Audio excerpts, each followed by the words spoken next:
Ayan, so isang pinapalagi po sa ating lahat. So, welcome po ulit sa Prayer for the Nation. So, before we start po, let us pray. Yes, Lord Heavenly Father, we thank you, Panginoon, sa opportunity na regarding Lord, pag-share ng salita mo, Panginoon. Lord, sa oras po na po, Panginoon, patuloy na po kong balutin, Panginoon, po ng presensya.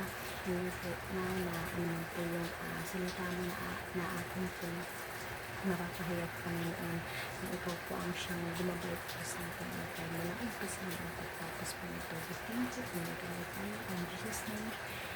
Amen and amen. Ayan, so, sa background noise ko medyo kaingay ko dahil umuulan. So, yun, isip na po tayo. So, ang title po natin for tonight is The Power of Persistent Prayer. So, sabi po sa Luke chapter 18, verse 1 to 3.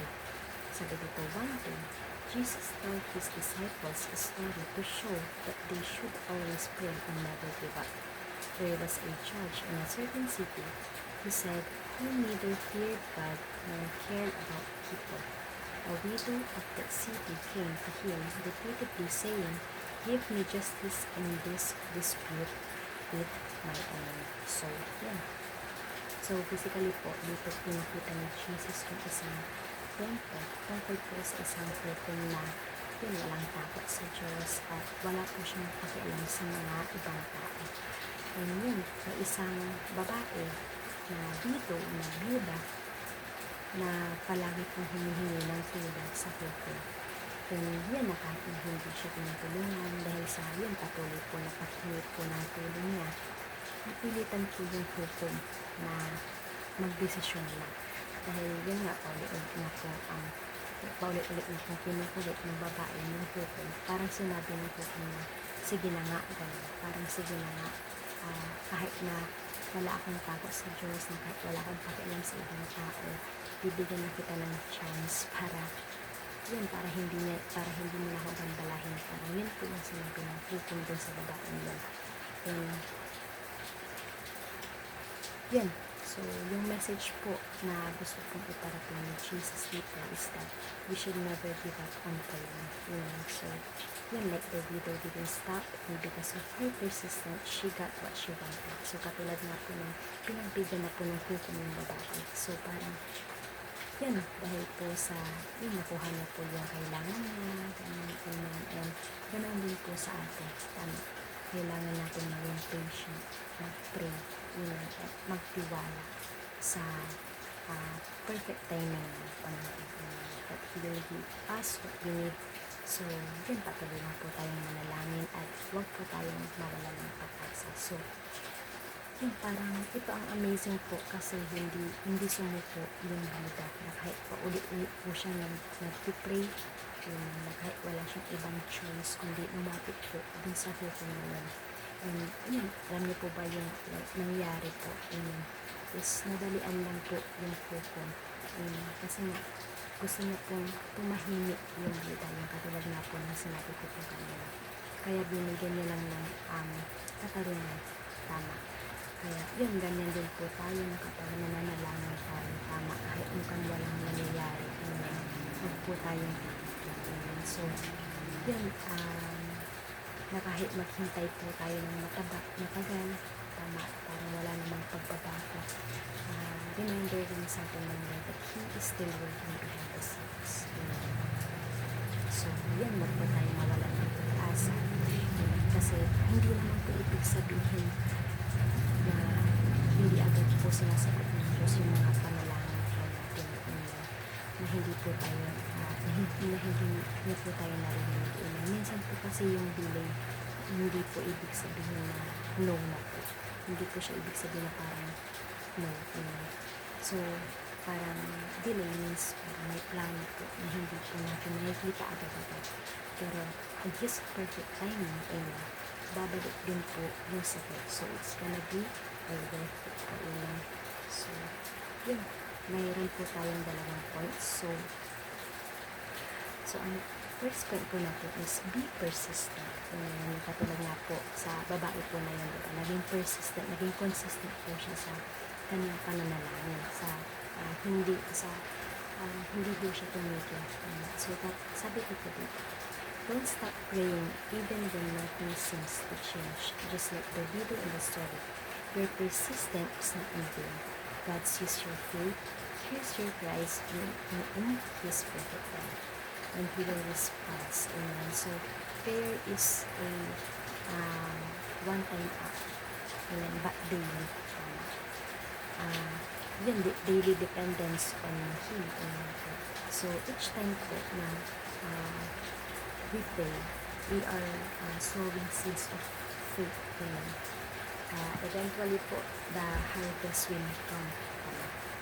And yun, parang hindi palagi dun sa in-expect natin, but always according to His goodness. So, yun, parang na-remind na rin tayo katulad din po na nasabi ko po kanina, that don't give up, that don't lose hope. Dahil, alam po natin na yun, marami po tayong pinapanalangin, and kahit rin po ako, marami rin po akong pinapanalangin na hindi ko po alam kung sinasabi ko po ba ng Panginoon. But yun, parang magpatuloy lang tayong magtiwala sa Kanya. So, yun po, parang nire-remind din po tayo sa verse 20 na parang wag po tayong mawala ng pag-asa. Dahil si Lord, may plano siya. May plano po siyang gagawin po sa buhay natin. At sana, wag po tayong magtampo kung hindi po nasagot ng Panginoon agad-agad. Dahil may mas matindi po siyang plano na gagawin po sa buhay natin. Amen po ba? So, yun po, ang first point po natin is be persistent. So ang second point din po natin, yun, mabilisan lang po, sabi ko dito. Ang second point po natin is never lose heart. Yeah, so, yun, parang, even when answers, yun, seems delayed, or circumstances feel like unfair po. Jesus encouraged us to not give up. Amen. Because God's delays are not God's denials. Amen. So, yun parang hindi ibig sabihin na hindi po ibig sabihin na hindi sinasagot ng Panginoon yung prayers po natin ay hindi na po siya kumikilos. Patuloy po siya kumikilos behind the scene. Hindi po natin siya makita, pero grabe po siya kumikilos. So, yan, parang it will come at the right time in the right way. So, parang ang galing, sobrang galing lang talaga ng Christmas weeks sa ginawa niya sa ating iba. Kasi, lately po, ang dami ko po talagang panalangin kay Lord. And ang dami ko po na kailangan na gusto ko po na masagot niya na agad.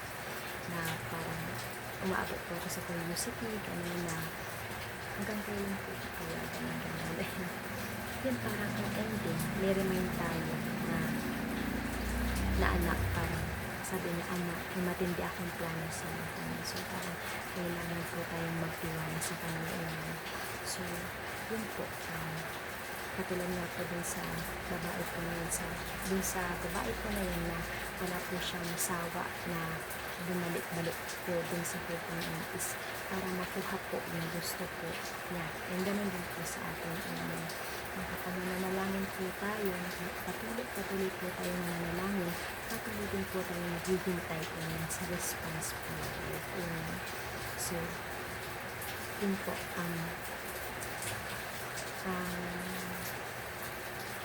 so yun po, kailangan rin po natin maging consistent sa prayer. Hindi tayo, dahil hindi po tayo pinapabayaan. Laging may dahilan ang mga bawat pilis ng Panginoon. Kaya dapat tuloy lang po tayo sa prayer natin. Dahil ang prayers natin, hindi yung sayang. May purpose lang. So sa mga tayo, nawawalan tayo ng pag-asang manalangin dahil parang ang tagal pa kung nasagot ng Panginoon. Sana hindi po natin ipasok po yun sa buhay po natin. Sana hindi po tayo tumigil na manalangin. Amen. Dahil yun, ang tunay na, yun na may faith in me. Ang tunay na, yun, parang katulad din po na lagi pong may dahilan yung mga bawat delays.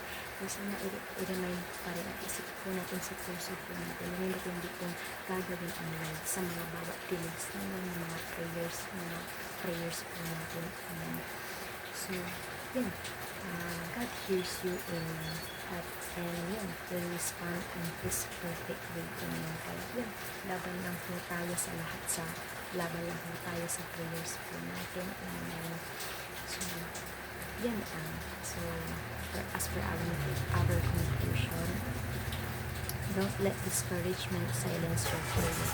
When life is hard, that's when we need prayer the most. Amen. So parang even when life feels unfair, or silent, remain faithful, because God hears you and He responds with wisdom and love. So, parang sa atin din po, diba, ang dami po natin like, nagaganap ng prayer, nagaganap ng panalangin, or like, sa batang prayer. Dahil doon po talaga natin nararamdaman yung talagang love ng Lord sa atin. And ganun din po tayo kung nananalangin po tayo. Naway pag nananalangin po tayo, huwag po natin isipin na hindi po pinapakinggan ng Lord lahat ng mga sinasabi po natin panalangin po natin. Dahil nananalangin ka pa lang, may matindi na pong plano ng Panginoon sa buhay po natin. So, yun lamang po. So, sana po po kayo sa gabi na po. So, to God be all the highest praise.